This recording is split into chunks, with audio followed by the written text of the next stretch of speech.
Praise the Lord. Hope you're having a blessed day today. Let's get back into our next devotion. Today I'm going to be in the book of Luke chapter 21. And today I want to do a little bit of a prophetic update. We've been having so many things going on in prophecy, and I hadn't done one of these lately. I've been doing a lot of other devotions and a little bit about what's coming up and so important in our country with the election and some of these things. And so I've been covering an array of topics, but today I want to go back and do a prophetic update. And I'm in Luke chapter 21, and this is scripture I've used before. It's a very good one to lay the foundation of what's going on and where we're headed. Jesus said this in Luke chapter 21, 20 and 25. He said, "And there shall be signs in the sun and the moon and in the stars, and upon earth distress of nations, with perplexity, the sea and the waves roaring, men's heart failing them for fear and for looking after those things which are coming on the earth, for the powers of heaven shall be shaken." And he goes on to say, "And then shall you see the Son of Man come in the cloud with power and great glory. And when these things begin to come to pass, then look up and lift up your heads, for your redemption draweth nigh." Now, and there's many other scriptures that, we could talk about. Jesus talked about earthquakes in divers places, famine and pestilence and fearful sights and great signs there shall be from the heavens, and so forth and so on. I mean, there's a lot of wars and commotions and rumors of war and all of these different things that Jesus spoke of. Now, saying that, I think most people are very aware that we've just passed October 7th, which was the 1-year anniversary on the terrible attack that started the latest war in Israel. The Israel were attacked by Hamas and their terrorists that came across the border there from Gaza into Israel. They killed, well over 1,000 people, innocent people that were just there, just in their homes, children, women, brutally raping, very vicious in these attacks. And of course, Israel responded in kind, and they still have hostages they're holding. Hamas still has Jewish men and women they are holding as hostage, and they still have not given up some of these hostages. Now, saying all of that, there is that is still going on. It's been over a year now, and the war has escalated to the north up to Hezbollah, where Hezbollah has now gotten really into the fighting, and Israel has recently taken out so many leaders of Hezbollah.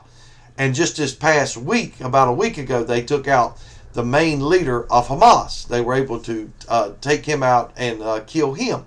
And so Israel has really been going into this full force, trying to take out the leadership and the soldiers. And it is sad because so many others have got entangled into this, because the Hamas and the Hezbollah, they love to hide behind their civilians. They love to hide in places where knowing there are going to be great civilian casualties. And this leads to the propaganda war, which it causes people to hate Israel and the Jewish people and say all that it's terrible and bad and so forth and so on. And it is bad when civilians are killed. There's no doubt about it. It's a horrible thing, and we don't like to see that at all. We won't, you don't want to see war at all. I mean, let's be honest, nobody wants to even see a war.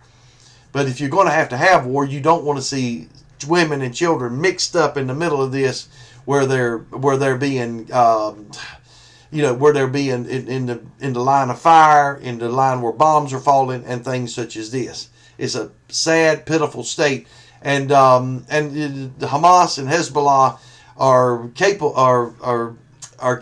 of fighting a war without doing that, but they choose to do it. They choose to do it to draw sympathy from the world, that Israel's the bad guy and they're the good guys. It's really hard for the terrorists to draw sympathy from the world, but they do. From a large portion of the world, they draw sympathy. Now, speeding up and fast forwarding this a little bit. Now, we know Iran is the proxy, is the one behind all of this. Iran is fighting their war through Hezbollah, Hamas, and these others. And Iran is inching a little closer into this, where they fired missiles into Israel. And Israel has said they're going to respond to this. I don't know exactly when or how they're going to respond, but they're saying they're going to respond to this. Now, we'll see how that works out. It hasn't happened as of recording of this devotion, but it could happen at any time from what we understand. How intense will their response be? We don't know. Will they hit nuclear facilities? Will they hit just military facilities? We don't know. Something very big could happen, and it could cause a further escalation of these things. We just are not sure. One thing that we do know is Iran and Russia are becoming tighter and tighter. Of course, Russia is still fighting a very intense war in Ukraine. They have gotten a lot of weapons from Iran. Iran has provided them with much of the drones that they have used to fly into Ukraine and blow people up and to hurt people. And so Russia and Iran have formed that alliance there. Now, Russia this past week, and this just didn't get much press, and one of the reasons is because all our press right now, all of our press is going toward this election. And I don't want to talk about that today. I've talked about that enough. I'll talk about it again another day. But this election has just sucked all the air out of the room, so to speak. And it's always something with President Trump, Vice President Harris. It's always something about this all the time, round and round and round. And you very seldom hear some of the other stories of things going on in the world. If it is, it's very short. It's not much of it. But one of the things that happened about a week ago was that, and this has been ongoing for a while, but one of the things that's happened very recently, let me just put it that way, that Russia has wanted to form a new world order. Now, that new world order strikes a tone with us because we think about the book of Revelation, we think about the Antichrist, we think about what is going to happen during that time of tribulation. And Russia has said, and I'm going to get my notes here, and I wrote a little quote from online with a news agency. It said, according to the Kremlin, Putin said he wants to create a new world order of Moscow's allies to counter the West being Europe and America. He wants to create a new world order of Moscow's allies to counter the West. Now, this is already after Moscow or Russia is already very close ties with Iran. Now, Iran is an enemy of Israel. Has wanted to openly said wanted to wipe them off the map, kill those Jewish people, wipe them off the map. Doesn't mean that everybody in Iran agrees with the leadership of Iran, by the way, but that is what the leadership is saying. And the people over there that have the guns and control the military, they control the country. That's the way that works. Russia has formed this alliance with them. Now, in the past week or so, it has come to light that North Korea, which already has an alliance with Russia because North Korea has been helping Russia with weapons to fight in Ukraine. But now it has come out and been verified that North Korea is actually sending troops over to Russia to train. And it's also, I don't know how true this one is, but the reports have come out that said they are very close to the fighting in Ukraine, and in any moment could be in the fighting in Ukraine. So what does this mean? Oh boy, and they're saying anywhere from 10 to 15,000 troops from North Korea. And they're also saying that North Korea has amassed over a million man army, and preparing them. What that means, I'm not sure. But right now the reports are 10 to 15,000 North Korean troops are going to be fighting alongside Russian forces in Ukraine. Now, that is going to escalate this if this all comes to pass. And once these North Korean soldiers actually begin to fight and begin to be killed, and it can be verified that North Korean troops are on the ground and they are, being killed alongside Russian troops and Ukraine troops or whatever, and they're in the midst of the fighting, I'm afraid this is going to take this to a different level. It's going to try to draw in the West. It's going to try to draw in NATO, which is the European countries there. It's going to, and it's just going to, it's just a mess. I don't know any way else to put it. it's going to put pressure on Ukraine, to put pressure on United States, Great Britain, France, Germany, and all the other NATO nations. It's going to put pressure on Ukraine to put pressure on us. That, hey, they're sending in Korean troops, and you guys need to send in more troops over here, and you need to help us out, or not necessarily troops, but you need to give us weapons, and possibly even, send some troops over here. So I just see something that can escalate so quickly.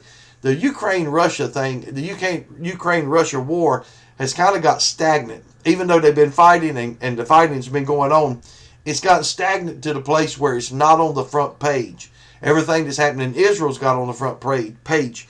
And reports say that it has aggravated the dictator of Russia, Mr. Putin. It has aggravated him and got under his skin that he is not in the headlines. And it's all about Israel and their fight against the Hamas and against Hezbollah. Now, this is just reports and things that spread along here and spread along these lines. I don't know that anybody knows 100% sure what's coming out of Moscow to be true or false. But is that true? Would Mr. Putin want a major escalation of these things?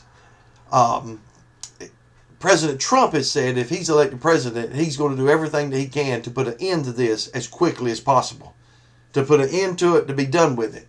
Of course, we know if he is elected, President Trump, if he is elected, he will not be in the White House and be the president again until about, toward the end of January. So could Putin be trying to escalate this to get as much and gain as much ground as he can in Ukraine? And if Trump comes in, he can say, well, look, we've took this much ground. We want this much of the country. We're going to claim this much of the country. Is that the reason he's trying to draw in other troops and bring in, these different things? I don't know if it is or not. I really don't know. I'm just putting things out there to show you how things can escalate so quickly.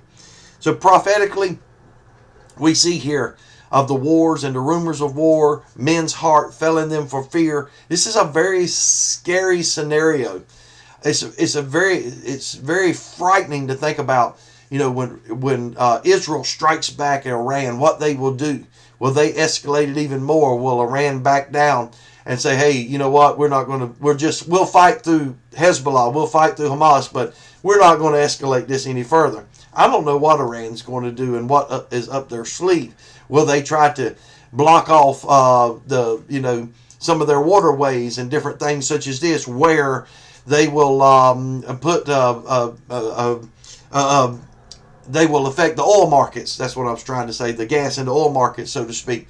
It's quite interesting what may or may not happen. So we'll just have to wait and see. But it is something to look upon and to think about and to dwell on. I hope that you got a little something out of this. I know that this is, I'm not trying to create news. This is in the news. It just gets buried in some of these things. So we see Israel at war. We see the things going on around them with their enemies around them.